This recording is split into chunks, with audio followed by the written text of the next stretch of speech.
Welcome to public TV news బులెటిన్ల ముందుగా headlines.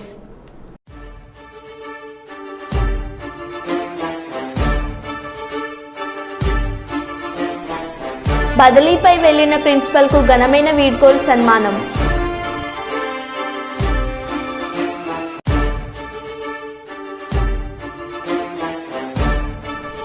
Plastic నిర్మూలనకు భారత ప్రధాని నరేంద్ర మోడీ బృహత్తర కార్యక్రమాలు.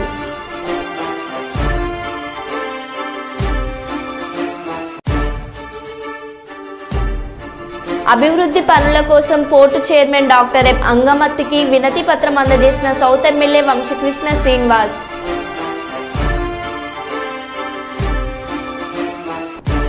సాయి సిద్ధార్థ కాలేజీలో మెగా రక్తదాన శిబిరం.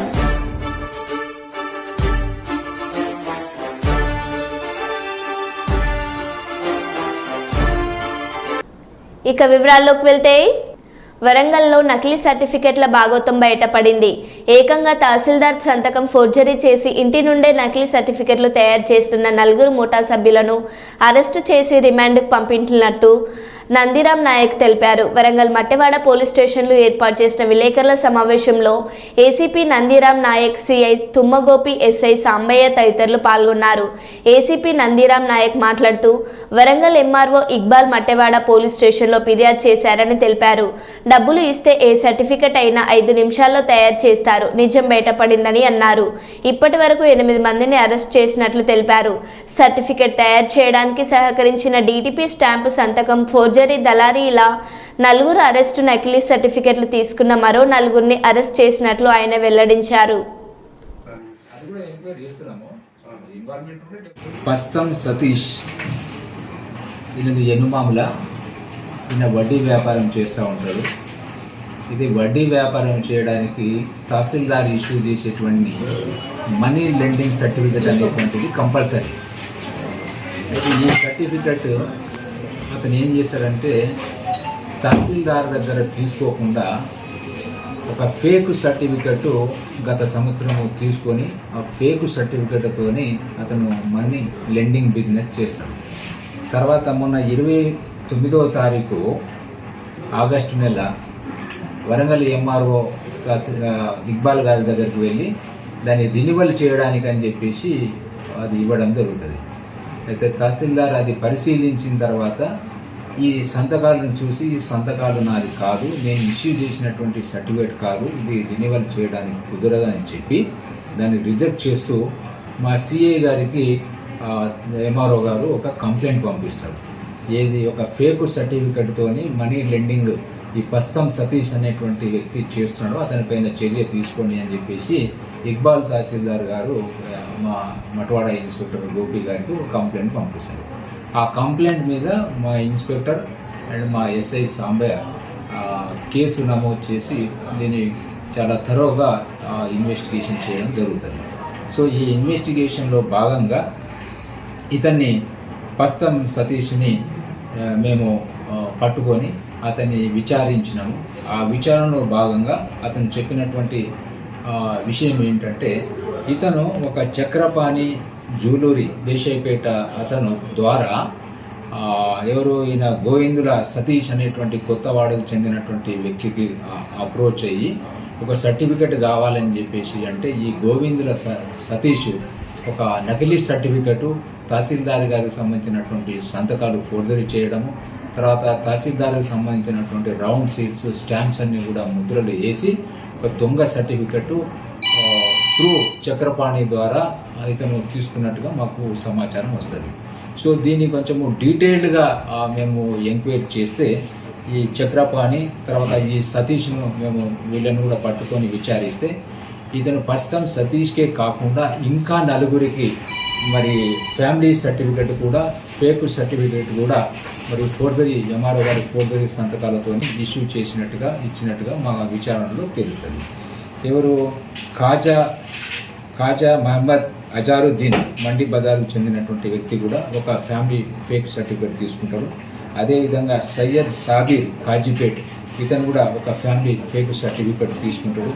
అదేవిధంగా దామోదర్ ఈయన బ్యాంక్ కాలనీ ఇతను కూడా ఒక ఫ్యామిలీ ఫేక్ సర్టిఫికెట్ వీళ్ళ దగ్గర తీసుకుంటాడు. అదేవిధంగా కమలాకర్ ఎనుమామలకు చెందినటువంటి వ్యక్తి. ఇతనికి యాక్చువల్గా ఇందిరమ్మ హౌస్ సైట్ గతంలో తహసీల్దార్ ఇష్యూ చేయడం జరుగుతుంది. అయితే ఆ సర్టిఫికేట్ ఎక్కడో మిస్ అవుతుంది, పోగొట్టుకుంటాడు. సో సేమ్ సర్టిఫికేట్ కావాలి అని చెప్పేసి త్రూ ఈ చక్రపాణి ద్వారా మరి గోవింద్ర సతీష్ దగ్గరికి వెళ్తే మరి సేమ్ గతంలో ఏదైతే తహసీల్దార్ ఇష్యూ చేసినటువంటి ఇందిరమ్మ హౌస్ సెట్ సర్టిఫికేట్ ఏదైతే ఉందో సేమ్ అదే మాదిరిగా ఒకటి తయారు చేసి ఫోర్జరీ సంతకాలతో ఇవ్వడం జరిగింది. సో ఇది గత కొంతకాలంగా ఇది జరుగుతూ ఉన్నది. దీంట్లో మెయిన్ ఏంటంటే ఈ గోవింద్ర సతీష్ అనేటువంటి వ్యక్తి ఎంఆర్ఓ ఆఫీసులో ఒక ఎంప్లాయీ. ప్లాస్టిక్ నిర్మూలనకు భారత ప్రధాని నరేంద్ర మోడీ బృహత్తర కార్యక్రమాలు చేస్తున్నారు. పర్యావరణాన్ని కాపాడేందుకు మట్టి విగ్రహాలు పూజించాలి, మట్టి విగ్రహాల పంపిణీకి ముందుకు రావాలి. ప్లాస్టిక్ వాడటం వల్ల పర్యావరణం దారుణంగా దెబ్బతీస్తుందని, ప్లాస్టిక్ వాడటం వల్ల వాతావరణంలో అనేక మార్పులతో జీవుల మనుగడకు ముప్పు పరిగణిస్తుందలా ప్లాస్టిక్ వాడకాన్ని తగ్గించాలని మాజీ మంత్రి, మాజీ రాజ్యసభ సభ్యులు టీజీ వెంకటేష్ ప్రజలను కోరారు. ఈరోజు కర్నూలు నగరంలోని పాత బస్టాండ్లోని శ్రీ వాసవి ఏజెన్సీ అధినేత శేషపన్ని శెట్టి ఏర్పాటు చేసిన మట్టి విగ్రహాలను టీజీ వెంకటేష్ ఉచితంగా ప్రజలకు పంపిణీ చేశారు. ఈ సందర్భంగా టీజీ వెంకటేష్ మాట్లాడుతూ ప్లాస్టిక్ నిర్మూలనకు భారత ప్రధాని బృహత్తర కార్యక్రమాలు చేపట్టారని, ప్లాస్టిక్ రహిత బ్యాగులను వాడాలని, పర్యావరణానికి ప్రమాదం వాటిల్లే ప్లాస్టిక్ని సమాజం నుంచి పారదోలేందుకు ప్రతి ఒక్కరూ కంకణం కట్టుకోవాలని అన్నారు.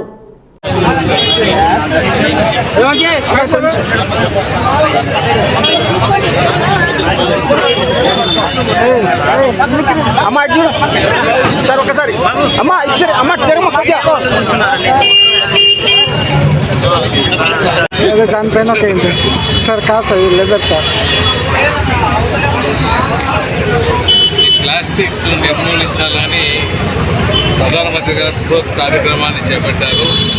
మీరు అందరూ చూస్తూ ఉంటారు, హోటల్లో కూడా బాటిల్స్ ఇస్తారు, గ్లాస్ బాటిల్స్ ఇస్తే మొదలుపెట్టారు. ఇంతకుముందు ఆన్వైపోయి అన్ని ప్లాస్టిక్ బాటిల్స్ వచ్చాయి. ఇది ఓవర్ నైట్ ఇది మారుతూ, ఎందుకంటే ఆ ప్లాస్టిక్ రీప్లేస్ చేయాలంటే అది కూడా తక్కువ వాల్యూ ఉంటే ప్రజలు వచ్చేస్తారు ముందుకు. సో దానికి తక్కువగా ఉండే విధానంలో ప్రభుత్వం దాన్ని ఏమైనా ఆలోచించి సబ్సిడీస్ ఇచ్చి గాజుతో చేసేవి, మట్టితో చేసేవి, మళ్ళీ ఫ్లాస్కులు, పర్మనెంట్ ఫ్లాస్కులు అటువంటివి పర్మనెంట్గా ఉండేవి ఏర్పాటు చేస్తే చాలా బాగుంటుంది. ఇందులో భాగంగా ఒక 10,000 ఫ్లాస్కులు కూడా వైజాగ్లో డిస్ట్రిబ్యూషన్ చేయడం జరిగింది. పిల్లలకు అందరికీ ఇవ్వడం ఒక కార్యక్రమాన్ని గవర్నమెంట్ ఆఫ్ ఇండియా మొదలు పెడితే దాంట్లో మేము 10,000 ఫ్లాస్కులు పంచడం జరిగింది. ఇలాంటి కార్యక్రమాలు ప్రతి ఒక్కరు చేపట్టాలి. ఈరోజు శేషవాణి గారు మట్టి విగ్రహాలు ఇచ్చారు 1,000 కొద్ది, అలాగే అంతకుముందు నా కొడుకు కూడా భరత్ కొన్ని 1,000 కొద్ది మట్టి విగ్రహాలని ఆచరణలో పెట్టే విధానంలో ముందుకు వెళ్ళాడు. అలాగే శేషవాణి దంపతులు కూడా ప్లస్ చేస్తారు. గత 9 సంవత్సరాల నుంచి, అంటే ఇది 10వ సంవత్సరం అండి, మట్టి వినాయక విగ్రహాలను డిస్ట్రిబ్యూట్ చేస్తున్నాను. ఇళ్ళలో పెట్టి పూజించుకునే విగ్రహాలను చాలా సంతోషంగా ఉంది.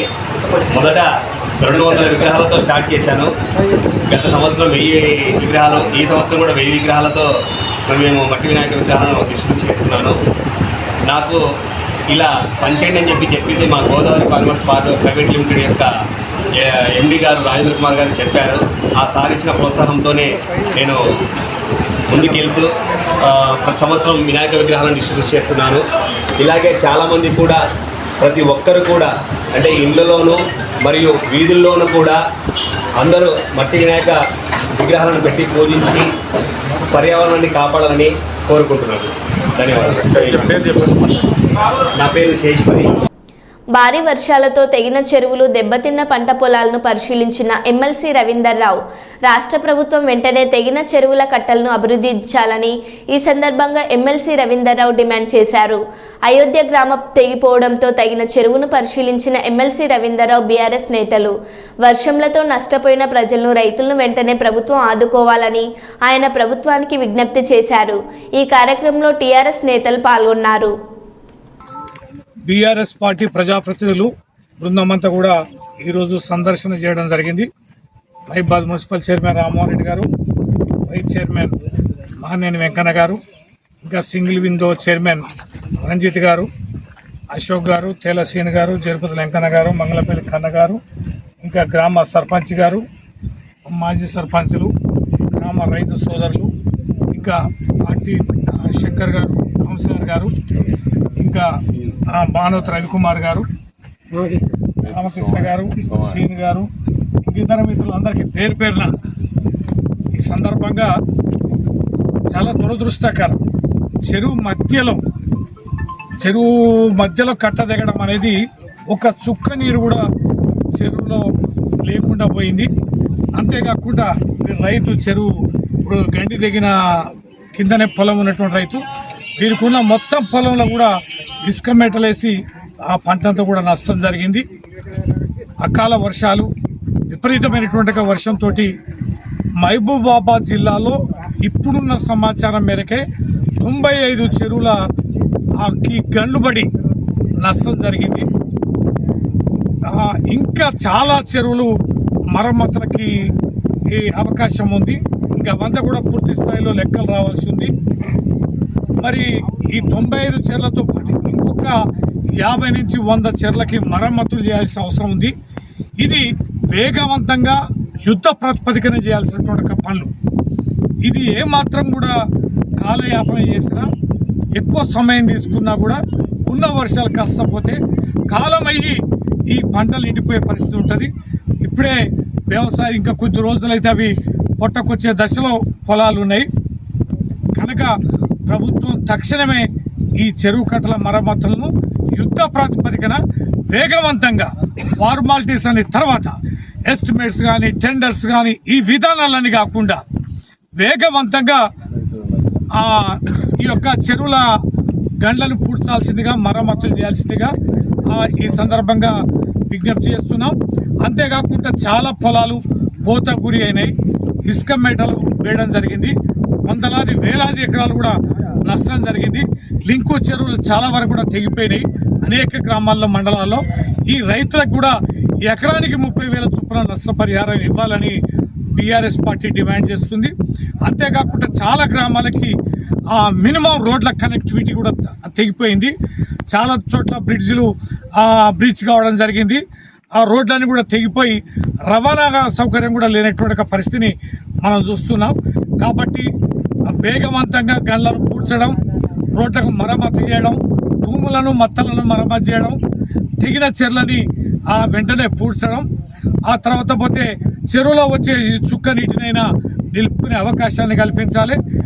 అలాగే ఏవైతే కోత గురి అయి ఇసుక మేటలకు గురి అయినటువంటి నష్టపోయిన రైతులకి ఎకరానికి 30,000 చొప్పున నష్టపరిహారాన్ని కూడా ఇప్పించి రైతులను ఎదుర్కోవాలి.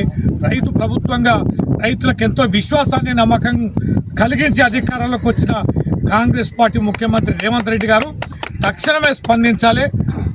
బడుగు బలహీన వర్గాలు కేవలం ఆ వ్యవసాయ ఆధారిత పంటలపైన తమ మానవ తమ బతికే పరిస్థితిని ఇవాళ తెలంగాణలో, ముఖ్యంగా మహబూబాబాద్ జిల్లాలో ఈ యొక్క విపత్కరమైనటువంటి పరిస్థితుల్ని వెంటనే అర్థం చేసుకొని ఆదుకోవాల్సిందిగా విజ్ఞప్తి చేస్తూ, చాలా ఇండ్లు కూడా మునకకు గురైనాయి, చాలా ఇండ్లు కూడా కూలిపోయినాయి. అట్లాంటి కుటుంబాలని ఇండ్లకు కూడా త్వరగా వాళ్ళకి డబుల్ బెడ్రూమ్ ఇండ్లు కూడా శాంక్షన్ చేయాల్సిందిగా, ఇండ్లు నష్టపోయిన వాళ్ళకు కూడా ఆర్థిక సహకారాన్ని అందించాల్సిందిగా నేను ప్రభుత్వాన్ని డిమాండ్ చేస్తున్నాను. విజయనగరం జిల్లా గణపతి నగరం సాయి సిద్ధార్థ కాలేజీలో గురువారం ఉపాధ్యాయ దినోత్సవం సందర్భంగా మెగా రక్తదాన శిబిరం నిర్వహించారు. ఈ సందర్భంగా కరెస్పాండెంట్ శేఖర్ మాట్లాడుతూ, రక్తదానం ప్రాణదానంతో సమానమని, ఆపదలో ఉన్న వారికి ఎంతగానో ఉపయోగపడుతుందని అన్నారు. స్వచ్ఛందంగా రక్తదానం చేసేందుకు వచ్చిన విద్యార్థులను ఆయన అభినందించారు. ఈ కార్యక్రమంలో గజపతి నగరం ప్రభుత్వ ఆసుపత్రికి చెందిన బ్లడ్ బ్యాంక్ సిబ్బంది మరియు డాక్టర్లు పర్యవేక్షణలో రక్త నిధిని సేకరించారు.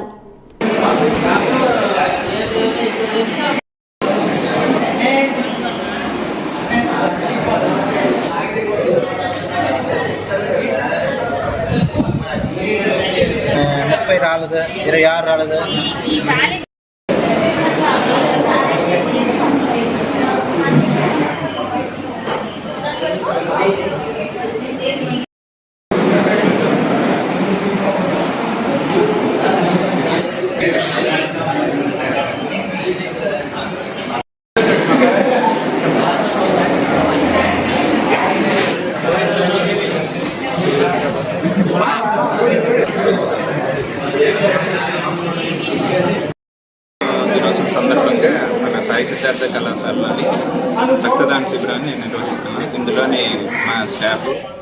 స్టూడెంట్స్ అబ్బాయిలు అమ్మాయిలు కూడా పాల్గొంటున్నారు. ఇప్పుడు ఆల్మోస్ట్ 50 మెంబర్స్ వరకు బ్లడ్ డొనేట్ చేశారు. సో వాళ్ళంతటా వాళ్ళే ఇన్స్పైర్ అయ్యి, మేము ఎవరిని ప్రాపగేట్ చేయలేదు, వాళ్ళంతటా వాళ్ళే ఇన్స్పైర్ అయ్యి స్వచ్ఛందంగా రక్తదానం చేయడానికి వచ్చారు. సో వాళ్ళ టార్గెట్ ఏంటి అంటే వాళ్ళు ఒకరిని రక్షించాలని కానీ అనే టార్గెట్తోనే, మమ్మల్ని ఎవరిని రక్షించక్కర్లేదు, మేము ఒకరిని రక్షిస్తామనే నినాదంతో ఈ బ్లడ్ డొనేషన్ క్యాంప్ చేయడం జరుగుతుంది. ఇప్పటికి ఇది 32వ బ్లడ్ డొనేషన్ క్యాంప్ మన కాలేజీలో జరుగుతున్నది. ప్రతి సంవత్సరం కూడా కనీసం 3 క్యాంపులు కండక్ట్ చేస్తున్నాం. సుమారుగా సాయి సిద్ధార్థ కళాశాల నుంచి సుమారుగా సంవత్సరానికి 150 నుంచి 200 యూనిట్ల రక్తాన్ని డిస్ట్రిక్ట్ హాస్పిటల్కి, హాస్పిటల్కి ప్రొవైడ్ చేయడం జరుగుతుంది. ఇలాంటి క్యాంపులు ఇంకా ముందు ఇంకా అగ్రెసివ్గా చేయడానికి మా విద్యార్థులు సహకరించి మా స్టాఫ్తో ఇంకా మంచి కార్యక్రమాలు. పెద్దపల్లి జిల్లా కేంద్రంలో గల ప్రెస్ క్లబ్లో దళిత లేబర్ వెల్ఫేర్ అసోసియేషన్ జిల్లా అధ్యక్షులు బొంకూరి కైలాసం మీడియా సమావేశం ఏర్పాటు చేశారు. వారు మీడియాతో మాట్లాడుతూ ప్రభుత్వ స్థలాలను ఆక్రమించిన భూ కబ్జాదారులకు గుణపాఠం చెబుతున్న ముఖ్యమంత్రి రేవంత్ రెడ్డికి తెలుపుతున్న విషయం ఏమిటనగా, కుంభకోత వర్షాలు కురుస్తున్న కారణంగా పెద్దపల్లి పోలీస్ స్టేషన్ దగ్గర సుభాష్ నగర్ ప్రాంతం అంతా జలమయమైపోయిందని, దీనికి సంబంధించి కొంతమంది రోడ్డును ఆక్రమించడం చేతనే ఇలా జరిగింది కాబట్టి వారిపై చట్టరీత్యా చర్యలు తీసుకుంటూ అట్టి రోడ్డును బాగు చేయించాలని ఇదివరకే జిల్లా కలెక్టర్ దృష్టికి తీసుకెళ్లామని తెలిపారు.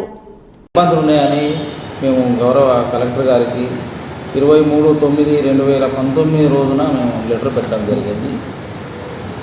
కారణం ఏంటంటే పెద్దపల్లి నుండి వచ్చే నీళ్ళన్నీ కూడా సుభాష్ నగర్ వీధి నుంచే పోవాలి.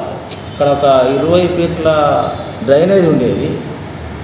ఇరువైపుల వాళ్ళు దాన్ని దగ్గర తీసుకొచ్చి దాని మీదనే సీసీ రోడ్ వేసుకొని అది ఒక తొవ్వగా వాడుకుంటాం. అక్కడ డ్రైనేజ్ మీద కప్పు లేకుండా ఉండి అప్పుడున్న 20 ఫీట్ల స్థలమే ఉంటే ఈరోజు మొన్న పోలీస్ స్టేషన్లో కూడా నీళ్ళు పోయే పరిస్థితి ఇది చేయబట్టేదానికి కారణం. గల ఇప్పుడు ఏమవుతుంది, మన ముఖ్యమంత్రి వర్యులు రేవంత్ రెడ్డి గారు ఒక అంటే ఎవరు చేయనిది సాహసము, ఒక భూ కబ్జాలు చేసే వాళ్ళ మీద ఉక్కుపాదం మోపుతుండ్రు. ఇది మా పెద్దపల్లిలో ఫస్ట్ కావాలి. ఎందుకంటే అంత మోసము ఎక్కడ జరగలేదు, ఎవరు జరగలేదు. అది జిల్లా హెడ్ క్వార్టర్లో నడిబొడ్డులో మేము 19 నుంచి మేము చెప్తూనే ఉన్నాము. అక్కడ తెల్లగల్లి దుకాణం ఉన్నది, ఆ తెల్లగల్లి దుకాణం పోయింది, అటు వాళ్ళంతా ఆక్రమించుకున్నారని మేము అప్పుడు 19 నుంచి ఉన్న మున్సిపల్ కమిషనర్ గారికి కూడా మేము తెలియజేస్తున్నాము. కానీ వాళ్ళు కూడా పట్టించుకోలేదు. ఆ గల కారణం ఏంటో మాకు తెలియదు. ఇప్పుడు హైడ్రా అనేది ఒక ఉక్కుపాదం వచ్చింది కాబట్టి చేస్తారనే ఒక ఆశతో మళ్ళీ దీనికి ముందుకు వచ్చింది. ఈరోజు ఆ డ్రైనేజీ అంతా ఓపెన్ చేస్తే పెద్దపల్లిలో పోలీస్ స్టేషన్లో సుభాష్ నగర్ వీధి అంతా జెండాకాని దాకా నీళ్ళు అనేవి ఆగు. ఎవరో చిన్న ఇల్లు కట్టుకొని వాళ్ళు బతకడానికి పెద్దపల్లి అని అంతా నాశనం చేస్తారు. కనుక వెంటనే మున్సిపల్ కమిషనర్ గారు స్పందించి ఆ డ్రైనేజ్ ఏదైతే ఉన్నదో ఓపెన్ చేసి అప్పుడున్న మాస్టర్ ప్లాన్ ఏది, ఆ మాస్టర్ ప్లాన్లో ఆ రోడ్ ఎంత, ఎవరు ఆక్రమించుకున్నారు, ఈ తొవ్వ ఎక్కడ దాకా ఉన్నది అనేదంతా కూడా ఖచ్చితంగా మున్సిపల్ కమిషనర్ గారు చేయాలి. ఎందుకంటే చూసి చూసి చూసి చూసి మేము ఇన్ని సంఘాలు పెట్టుకొని కూడా మేము ఎన్నిసార్లు పెట్టినా కానీ లెటర్లు దానికి ఉపయోగపడతలేదు. అప్పుడు మేము లాటరీలు కట్టాలని మా జిల్లా కలెక్టర్ గారు దానికి లెటర్లు కూడా ప్రపోజల్ వచ్చింది. 5 కోట్ల రూపాయలు కూడా శాంక్షన్ అయ్యి, సరే ఈ లాటరీల గురించి మాకు సంబంధం లేదు, ఇప్పుడు మాట్లాడలేదు. ఖచ్చితంగా సుభాష్ నగర్లో ఉన్న తెల్లగల్లు దుకాణం పక్కన ఉన్న డ్రైనేజ్ మాత్రం ఓపెన్ చేయాలి. అటు ఇటు వాళ్ళు ఉన్న వాళ్ళు ఆక్రమించుకొని చేస్తుండ్రు. దానిపై కప్పు తీస్తే నీళ్ళు అనేటివి ఫ్రీగా వెళ్ళిపోతే ఎంత పెద్ద ఎత్తున కూడా ఈ పోలీస్ స్టేషన్ సుభాష్ నగర్ అంతా మునగకుండా ఉంటుంది. కావున వెంటనే కలెక్టర్ గారు కావచ్చు, ఆర్టీఓ గారు కావచ్చు, మన ఎంఆర్ఓ కావచ్చు, ఎవరైనా కానీ దానికి సంబంధించిన ఆఫీసర్లు వెంటనే స్పందించి దాన్ని ముందుకు రావాలని మేము మహనీయుల సాధన సంఘం నుంచి కూడా, దళిత లేబర్ వెల్ఫేర్ అసోసియేషన్ సంఘం నుంచి కూడా, మరియు దీనికి ఎంఆర్పిసి కూడా దీనికి మద్దతు చేస్తుంది. కాబట్టి దీన్ని ఇంతటితో మేము విడిచిపెట్టాం. ఎందుకంటే మేము లెటర్లు పెట్టుకుంటే పోతున్నాము, సంబంధిత ఆఫీసర్లు పక్కన పడేస్తున్నారు. కానీ ఈ విషయం మీద మాత్రం ఊకుండేది లేదు. ఖచ్చితంగా చేస్తారనే నమ్మకం ఉన్నది. ఎందుకంటే అక్కడ మన ముఖ్యమంత్రి వర్యులు ఊరుకుండేది లేదు. కలెక్టర్ గారి ఆదేశాల మేరకు పెద్దపల్లిలో హైడ్రా ఉన్నది, మూమెంట్ చేస్తుంది. వెంటనే ఇది రెండోదిగా చేస్తారని ఆశిస్తున్నాం. లేకుంటే మాత్రం ఊరుకునేది లేదు. జై భీమ్. భారతీయ సంస్కృతిలో గురువు స్థానం ఎంతో విశిష్టమైనదని, గౌరవప్రధానమైనదని, ప్రతి ఒక్కరి విజయం వెనుక వారిని తీర్చిదిద్దిన మహోన్నతమైన వ్యక్తి గురువు అని జిల్లా కలెక్టర్ పై ప్రశాంతి అన్నారు. రాజమండ్రి శ్రీ వెంకటేశ్వర ఆనం కళా కేంద్రంలో నిర్వహించిన గురు పూజోత్సవ కార్యక్రమానికి జిల్లా collector P Prasanthi, Anaparthi MLA Ramakrishna Reddy, additional SP AV Subbarao, DEO ఇతర అధికారులు పాల్గొన్నారు. కలెక్టర్ ప్రశాంతి మాట్లాడుతూ ప్రతి విద్యార్థి విజయం వెనుక ఉపాధ్యాయుల ప్రభావం ఎక్కువ ఉంటుందన్నారు. జిల్లా కలెక్టర్ కూతురైన ఉపాధ్యాయులు చెప్పిందే పిల్లలు వింటారని అన్నారు. వ్యక్తిత్వాన్ని రూపొందించేటువంటి టీచర్ అని, పిల్లల భవిష్యత్తును ముందుగా గుర్తించేవారు ఉపాధ్యాయులు మాత్రమేనని, విద్యార్థుల విద్యాభ్యాస సమయంలో క్రమశిక్షణతో కూడిన ఇచ్చిన అభ్యసిస్తూ లక్ష్యాలను చేరుకోవాలన్నారు. ఉపాధ్యాయులు విద్యార్థుల్లో ఉన్న నైపుణ్యతను వెలికితీసి వారిని ప్రతిభావంతులుగా తీర్చిదిద్దాలని పిలుపునిచ్చారు. చరిత్ర ఇతిహాసాల్లో కూడా ప్రతి వ్యక్తి విజయం వెనుక వారిని ప్రేరేపించిన గురువుల ప్రధాన పాత్ర ఉంటుందని, వారితో పాటు వారి గురువులను కూడా మనం గుర్తు చేసుకోవడం జరుగుతుందన్నారు. సూర్యుని వెలుగు కిరణాలు లేకపోతే అంత అంధకారం. అదేవిధంగా ప్రతి మనిషికి ఈ విశ్వానికి విజ్ఞానాన్ని అందిస్తూ బాధ్యతల గంగబెట్టాలి. కలెక్టర్ గారి అభినందన దీవెన.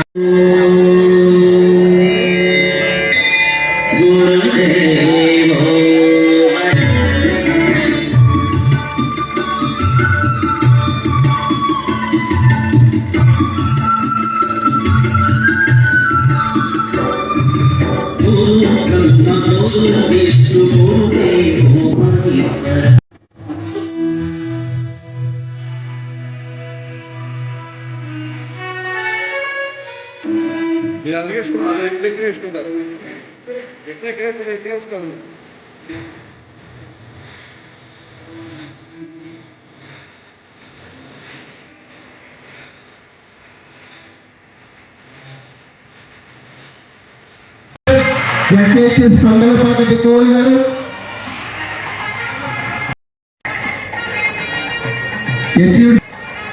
నెక్స్ట్ పేరల్ రవీంద్రనాథ్ సొంత డబ్బుతో స్కూల్ అభివృద్ధి చేసి ఘనత వహించిన ప్రధానోపాధ్యాయులు. బాయ్స్ జోనల్ మీట్ స్పోర్ట్స్ ని అన్నదేవరపేటని district and state level achievement సాధించినారు. ఇందాక చూసే మనందరం గణిత అవధాని తేదీలు, వారాలు, అంకెల్లో, లెక్కల్లో, సంఖ్యల్లో దిట్ట. అందరూ కూడా ఆ గుర్తింపు, ఆ ఉన్నతికి వాళ్ళందరూ కూడా కారణం. సో అందుకే అబ్దుల్ కలాం గారి మాటల్లో చెప్పాలంటే, teacher is a noble person who మార్చడంలో వారి ప్రతిభ ఎంతైనా మనం కొనియాడగలిగితే దాని కొలమానమే సర్వేపల్లి రాధాకృష్ణన్ రాష్ట్రపతి చేసిన మహానుభావుని పుట్టినరోజు మనము ఈ ఉత్సవాన్ని జరుపుకోవడానికి సెలెక్ట్ చేసుకోవడం ఎంతో సంతోషకరమైన విషయం. ఎందుకంటే ఆయన ఆంధ్ర యూనివర్సిటీ వైస్ అందరూ ఉపాధ్యాయులకు, వారి కుటుంబ సభ్యులకు అందరికీ నమస్కారం, విద్యార్థులకు ఆశీస్సులు. ముందుగా ఈరోజు గురు పూజోత్సవం సందర్భంగా అందరూ ఉపాధ్యాయులకి నా యొక్క శుభాకాంక్షలు తెలియజేస్తున్నాను. అలాగే ఈరోజు మన జిల్లాలో అత్యంత ప్రతిష్టాత్మకంగా గౌరవ కలెక్టర్ మేడం గారి ఆధ్వర్యంలో మీ అందరి ఎదుట ఈ ప్రోగ్రామ్కి హాజరవడం, అలానే మీ అందరికీ కూడా సన్మానించడం అనేది ఒక మంచి అవకాశంగా నేను భావిస్తున్నాను. సో టీచర్స్ గురించి ఎంత మంచిగా మనం మాట్లాడుతున్నామో, అదే సమయంలో అన్ని ప్రొఫెషన్స్లో ఎలా అయితే డిట్యూరేషన్ వచ్చిందో, ఈ ప్రొఫెషన్లో కూడా ఎక్కడో ఒక దగ్గర డిట్యూరేషన్ అనేది కనిపిస్తుంది. సభాముఖంగా నా రిక్వెస్ట్ ఏంటంటే, మీ అందరికీ కూడా డిఓ గారి మాటలు గుర్తుండే ఉంటాయి. సో టీచర్స్ అనేవాళ్ళు భవిష్యత్, ఒక సొసైటీ భవిష్యత్తుని దిశానిర్దేశం చేసిన వాళ్ళు. ఇప్పుడు మా ఇంట్లో నా దగ్గర ఉన్న పెరుగుతున్న పిల్లలు, అంటే నా పిల్లలకి నేను ఏం చెప్పినా కూడా అది అమ్మ చెప్తుంది అని అనిపిస్తుంది. సో అమ్మ చెప్పిన దానికి అమెండ్మెంట్స్, మోడిఫికేషన్స్, ఆల్టర్నేషన్స్ ఉంటాయి. Though I'm collector for the district, కానీ టీచర్ చెప్పిన దానికి అమెండ్మెంట్స్, మోడిఫికేషన్స్, ఆల్టర్నేషన్స్ ఉన్నాయి. అది యాజ్ ఇట్ ఈజ్గా వాళ్ళు చేయాలి అని అనుకుంటారు. సో డియూ గారు శుభాకాంక్షలు. Happy teachers day all of you. ఈరోజు ఈ కార్యక్రమం డాక్టర్ సర్వేపల్లి రాధాకృష్ణ గారి జయంతి సందర్భంగా మన గురు పూజోత్సవం నిర్వహించుకోవడం అనేది ఆనవాయితీగా జరుగుతూ ఉంది. అటువంటిది ఈరోజు తూర్పుగోదావరి జిల్లా పాఠశాల విద్యాశాఖ ఆధ్వర్యంలో జరుగుతున్న ఈ కార్యక్రమంలో ముఖ్య అతిథిగా మరో బులెటిన్లో మళ్ళీ కలుద్దాం. Stay tune.